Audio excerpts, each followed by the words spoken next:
इंतजार की घड़ियां अब समाप्त हो चुकी है, क्योंकि आज इस वीडियो के अंदर मैं आपके साथ वीसीपी सेटअप का स्क्रीनर कैसे फंडामेंटल एनालिसिस करना है, कैसे टेक्निकल एनालिसिस करना है, कौन सा वीसीपी वैलिड है, इन सब के बारे में डिटेल डिस्कस करने वाला हूं। तो चलिए फिर वीडियो को शुरू करते हैं। सबसे पहले करना क्या है, डिस्क्रिप्शन में एक मैंने इस स्क्रीनर का लिंक दिया है, उस लिंक के ऊपर क्लिक कर लेना है। एंड यहाँ पर आप देखोगे काफी सारे स्टॉक आपके सामने आ जाएंगे। तो देखो करीबन 225 स्टॉक आए, जिनको आपको एक एक स्टॉक को चेक करना है मैन्युअली कि किसके अंदर वीसीपी सेटअप फॉर्म हो रहा है। उसके बाद आपको करना क्या है, ट्रेडिंग व्यू की वेबसाइट पे चले जाना है। एंड यहाँ पर इंडिकेटर वाले सेक्शन के अंदर जाकर आपको 3 इंडिकेटर लगा लेने हैं। पहले इंडिकेटर का नाम है volume. Most of the case के अंदर वॉल्यूम इंडिकेटर ट्रेडिंग व्यू के अंदर ऑटोमेटिक लगा हुआ होगा, अगर नहीं भी है तो आप लगा लेना। उसके बाद आपको सर्च कर लेना है ईएमए।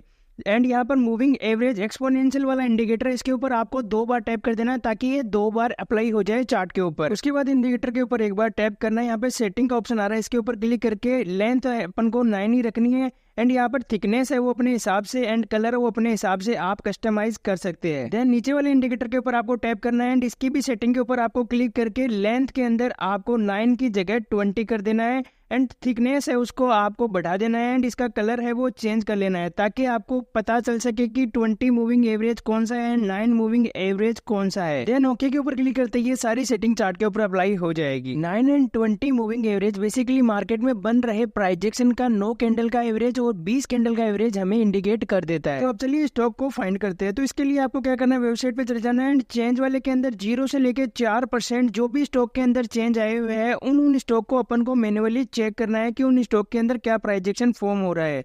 तो करीबन देखो 105 स्टॉक हमारे सामने आए, इनके अंदर अपन को प्राइजेक्शन चेक करना है। तो चलिए चेक कर लेते हैं। ये आप 2 तरह से चेक कर सकते हो। पहला तरीका तो ये है कि किसी भी स्टॉक के ऊपर जब आप एक बार टैप करोगे उसके बाद में आप देखोगे कि उसका चार्ट है वो आपके सामने ओपन हो जाएगा। तो इसका प्राइजेक्शन आप यहाँ से देख सकते हो कि इसके अंदर वीसीपी सेटअप फॉर्म हो रहा है या नहीं फॉर्म हो रहा है। दूसरा तरीका क्या है कि आप यहाँ पर डायरेक्ट स्टॉक के ऊपर राइट क्लिक करोगे, देन यहाँ पे कॉपी का ऑप्शन आएगा, इसके ऊपर क्लिक करोगे, देन ट्रेडिंग के ऊपर जाओगे, यहाँ पे सर्च वाले टैब के ऊपर जाओगे एंड उस स्टॉक को आपको सर्च कर लेना है।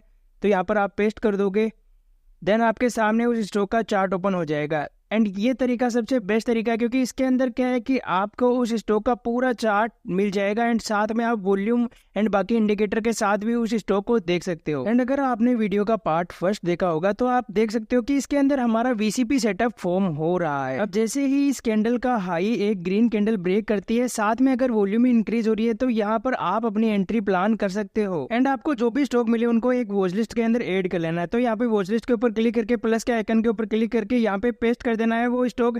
अब जैसे ही पेस्ट करोगे तो यहाँ पे प्लस का आइकन आ जाएगा। तो ऐसे करोगे तो आपकी वॉच लिस्ट के अंदर वो स्टॉक ऐड हो जाएगा। तो ऐसे करके आपको एक एक स्टॉक को मैन्युअली ऐड कर लेना है ताकि जब स्टॉक के अंदर मूवमेंट आए तो आप उन्हें कैप्चर कर सको और आपसे वो मूवमेंट मिस ना हो सके। तो चलिए मैं एक एक स्टॉक को यहाँ पर देख लेता हूँ, उसके बाद में अपनी वॉच लिस्ट तैयार कर लेता हूँ। तो इन सारे स्टेप्स को आपको रोज फॉलो करना है मार्केट क्लोजिंग के बाद में, ताकि आपको स्विंग ट्रेडिंग स्टॉक मिल सके। एंड अगर आप जॉब करते हो तो टेंशन की कोई बात नहीं। अगर आपके पास टाइम नहीं है तो मैं अपने फ्री टेलीग्राम चैनल पे जितने भी वीसीपी सेटअप बन रहे होते हैं मैं वहां पे अपलोड कर देता हूं, तो आप वहां पर भी चेकआउट कर सकते हो। ऑलमोस्ट 105 स्टॉक देखने के बाद मुझे यहाँ पर ये 3 स्टॉक मिले जिनके अंदर अपना वीसीपी सेटअप फॉर्म हो रहा है। तो पहला स्टॉक है केम्स के नाम से, दूसरा स्टॉक है जिसका नाम है स्पॉट किंग के नाम से, और तीसरा नाम है मैच डॉग के नाम से। तो चलिए अभी इन तीनों स्टॉक को अपनी वॉच लिस्ट में ऐड कर लेते हैं ताकि अपना स्विंग ट्रेडिंग सेटअप जिस भी स्टॉक के अंदर एक्टिव हो उनके अंदर हम अपनी एंट्री प्लान कर सके। तो यहाँ पर आप देख सकते हो कि मैंने तीनों स्टॉक को अपनी वॉच लिस्ट के अंदर ऐड कर लिया है। लेकिन काम अभी यहाँ ही खत्म नहीं हो जाता, अभी आपको स्टॉक के पोस्टमार्टम करने बाकी है।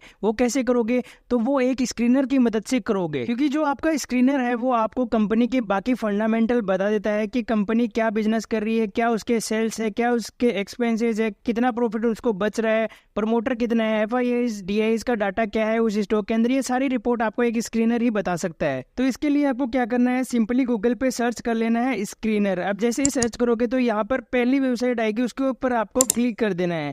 एंड यहाँ पर आप देखोगे तो यहाँ पे सर्च फॉर ए कंपनी ये ऑप्शन आ रहा है, इसके ऊपर जो भी स्टॉक आपको देखना है वो यहाँ पर पेस्ट कर देना है। पेस्ट करते ही उसका सारा डाटा आपके सामने आ जाएगा। बट यहाँ पर आपको ज्यादा कुछ नहीं देखना है, पहले आपको देखना है कंपनी की सेल्स। अगर पिछले वाले क्वार्टर से इस बार सेल्स बढ़ी है तो हो सकता है कि कंपनी कुछ अच्छा करने वाली है।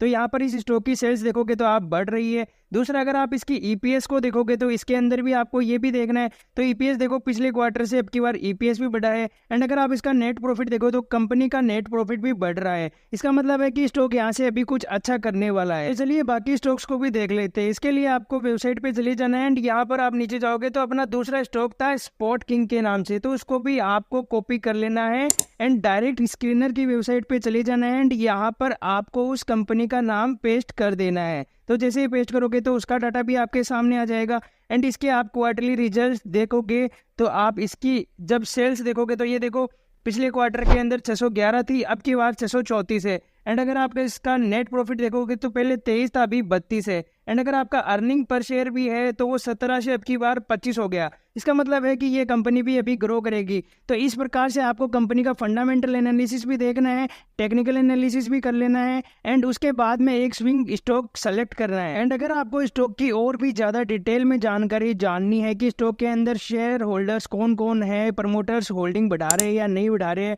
तो स्टॉक का नाम यहाँ पे कॉपी कर लेना एंड डायरेक्ट गूगल पे सर्च करना मार्केट स्मिथ। अब जैसे ही सर्च करोगे तो यहाँ पर पहली वेबसाइट आएगी, उसके ऊपर आपको क्लिक कर देना है। जैसे ही क्लिक करोगे तो यहाँ पर आपको स्टॉक नेम का ऑप्शन आ रहा है, तो वो स्टॉक नेम आपको यहाँ पे सर्च कर लेना है। तो यहाँ पर आपको एक बार वो पेस्ट कर देना है, देन एक बार क्लिक करोगे तो यहाँ पर स्टॉक से रिलेटेड सारी इन्फॉर्मेशन आपको मिल जाएगी। इसमें आप जो भी स्टॉक सेलेक्ट कर रहे हो वो ईपीएस स्ट्रेंथ उसकी चेक कर लेना। अगर ये 70 के ऊपर है तो इसका मतलब है कि वो स्टॉक एक अच्छा स्टॉक होने वाला है। एंड यहाँ पर आप थोड़ा नीचे स्क्रॉल करोगे तो यहाँ पर ओनरशिप पैटर्न्स का ऑप्शन आ जाएगा एंड शो मोर के ऊपर जैसे ही क्लिक करोगे तो यहाँ पर आपको जो भी डाटा है वो सब दिखा देगा। एंड यहाँ पर इस स्टॉक के अंदर आप देखोगे तो फॉरेन इन्वेस्टर्स ने अपना स्टेक है वो बढ़ाया है इस बार, तो आप देख सकते हो, ऐसे आपको पता चल जाएगा। एंड यहाँ पर मेजर शेयर होल्डर्स भी आप उस स्टॉक के देख सकते हो कि बड़े इन्वेस्टर्स कौन कौन हैं एंड उन्होंने अपना स्टेक कितना कितना % ले रखा है उस स्टॉक के अंदर। यहाँ पर ही आप म्यूचुअल फंड का स्टेक भी देख सकते हो कि कौन कौन से म्यूचुअल फंड ने उस स्टॉक के अंदर इन्वेस्ट किया है। साथ ही आप जब नीचे स्क्रॉल करोगे तो यहाँ पर फाइनेंशियल स्टेटमेंट्स भी आप देख सकते हो कि कंपनी की एनुअल स्टेटमेंट यहाँ पे मिल जाएगा आपको,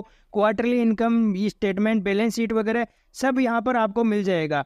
एंड जैसे ही थोड़ा और नीचे स्क्रॉल करोगे तो यहाँ पर कंपनी की एस्टिमेटेड अर्निंग्स भी आपको यहाँ पर मिल जाती है। और थोड़ा नीचे स्क्रॉल करते ही आपको जो ब्रोकर उस स्टॉक को बाई या सेल या फिर होल्ड का जो रिकमेंडेशन दे रहे हैं वो सब भी आपको यहाँ पर मिल जाएगा। तो यहाँ तक की वीडियो में अपने screener, fundamental analysis, technical analysis, VCP setup की सारी जानकारी ले ली है। अब चलिए एंट्री की तरफ चलते हैं। अब आपने स्टॉक तो ढूंढ लिया लेकिन उसके अंदर एंट्री आपके मिस ना हो, इसलिए आप एड अलर्ट वाले फीचर को यूज कर सकते हो। इसके अंदर क्या होता है कि प्राइस क्रॉसओवर पे आपके पास एक अलर्ट आ जाएगा एंड आप उसके अंदर इजीली एंट्री प्लान कर सकते हो। तो इसके लिए आप एड अलर्ट के ऊपर क्लिक करोगे, देन आपके यहाँ पे प्राइस का ऑप्शन आ जाएगा। तो जिस प्राइस के क्रॉसओवर पे आपको एंट्री करनी है वो प्राइस यहाँ पे डाल के क्रिएट के ऊपर क्लिक कर देना है। तो आप देख सकते हो कि आपकी स्क्रीन के अंदर एक अलर्ट लग चुका है। तो प्राइस जैसे ही इसको क्रॉस करेगी आपके पास तुरंत एक अलर्ट आ जाएगा एंड आप उसके अंदर इजीली एंट्री प्लान कर सकते हो। अगर आपको इसको हटाना है तो क्रॉस के ऊपर क्लिक करके एंड यस के ऊपर क्लिक करते ही आपका अलर्ट है वो डिलीट हो जाएगा। अब चलिए टाइम फ्रेम के बारे में भी बात कर लेते हैं कि कौन सा टाइम फ्रेम आपको यूज करना है। तो हमेशा आपको 1 डे का टाइम फ्रेम ही रखना है अपनी एंट्री प्लान करने के लिए।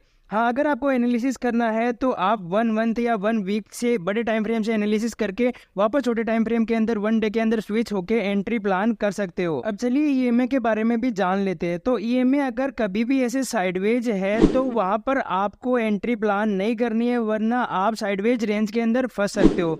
हमेशा ईएमए ऐसे ट्रेंडिंग होना चाहिए 90 डिग्री, तब वहां पर आपको एंट्री प्लान करनी है एंड उस स्टॉक को होल्ड कर सकते हो।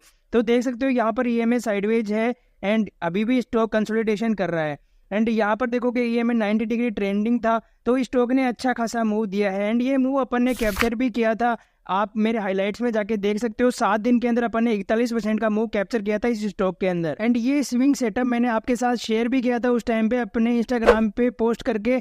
आप में से कुछ लोगों ने इसके अंदर एंट्री भी प्लान की थी एंड अच्छा खासा मेरे साथ डिसेंट प्रॉफिट उन्होंने भी जनरेट किया था। सेम अगर आप स्पॉट किंग को देखोगे तो इसके अंदर देखो जहाँ पर ईएमए ट्रेंडिंग है वहां पर अच्छा खासा मूव कैप्चर करने को मिला एंड यहाँ पर अभी ईएमए साइडवेज है। तो ऐसी रेंज के अंदर अपन को नहीं फंसना है। वीसीपी सेटअप को यूज करते मुझे काफी टाइम हो गया एंड मैंने कुछ पर्सनल एक्सपीरियंस इसके अंदर गेन किया है। मैं वो एक्सपीरियंस भी आपके साथ शेयर करने वाला हूँ ताकि आपके लॉसेस कम हो और आप मेरी गलतियों से सीख सके। आपको कभी भी एक स्टॉक के अंदर पूरी कैपिटल का रिस्क नहीं लेना है, अदरवाइज आप बड़ा लॉस भी कर सकते हो। एक स्टॉक की बजाय आप अपनी पूरी कैपिटल को 4 स्टॉक्स में डिवाइड कर सकते हो इक्वल अमाउंट में, ताकि आपका रिस्क भी मैनेज हो एंड कुछ स्टॉक अगर आपको लॉस भी दे तो कुछ आपको प्रॉफिट देगा, तो ओवरऑल आप प्रॉफिट में रहोगे। एक बार में 4 से 5 स्टॉक से ज्यादा अपने पोर्टफोलियो में ना रखें, अदरवाइज आपका मैनेज करना मुश्किल हो जाएगा। एंड स्टॉप लॉस की अगर हम बात करें तो स्टॉप लॉस 3 से 4% आपके कैपिटल का अपने सिस्टम के अंदर लगा होना चाहिए। ये नहीं कि मैं अपने दिमाग में रख लूंगा एंड जैसे ही प्राइस यहाँ पे आएगा तो मैं कट कर दूंगा, तो ऐसा आपको बिल्कुल भी नहीं करना है। एक चीज जो आपको विशेषकर ध्यान रखनी है कि स्टॉक मार्केट एक प्रोबेबिलिटी का गेम है, इसमें आपके लॉसेस भी होंगे, प्रॉफिट भी होंगे। तो ये सारी चीजें आप अपने माइंड में पहले ही रखना, ताकि अगर आपके स्टॉप लॉस हिट भी हो जाए तो आपको ज़्यादा फर्क ना पड़े। एंड ऐसे नहीं कि मैंने आज आपको ये स्ट्रेटेजी बता दी तो इसके बाद आपके प्रॉफिट ही प्रॉफिट होंगे, क्योंकि कोई भी स्ट्रेटेजी की एक्यूरेसी 100% नहीं होती है। एंड आज के बाद आप ये स्ट्रेटेजी यूज़ करो तो पहले एक बार इसकी बैक टेस्टिंग करके उसके बाद ही इसको यूज़ करो। मेरे हिसाब से स्ट्रेटेजी बेस्ट है एंड आप इसको यूज़ करके आप भी देख सकते हो। बाकी अगर आपके कोई डाउट रहते हैं तो आप मुझे कमेंट में पूछ सकते हो एंड अपने फ्री टेलीग्राम चैनल को भी ज्वाइन कर सकते हो, जहां पर आपके जैसे और भी लोग हैं जो बीसीपी सेटअप के ऊपर काम कर रहे हैं एंड वो ट्रेड कर रहे हैं। तो वहां पर अपनी पूरी फैमिली बन चुकी है, तो आप वो भी ज्वाइन कर सकते हो। टेक केयर, मिलते हैं एक और लर्निंग वीडियो के साथ।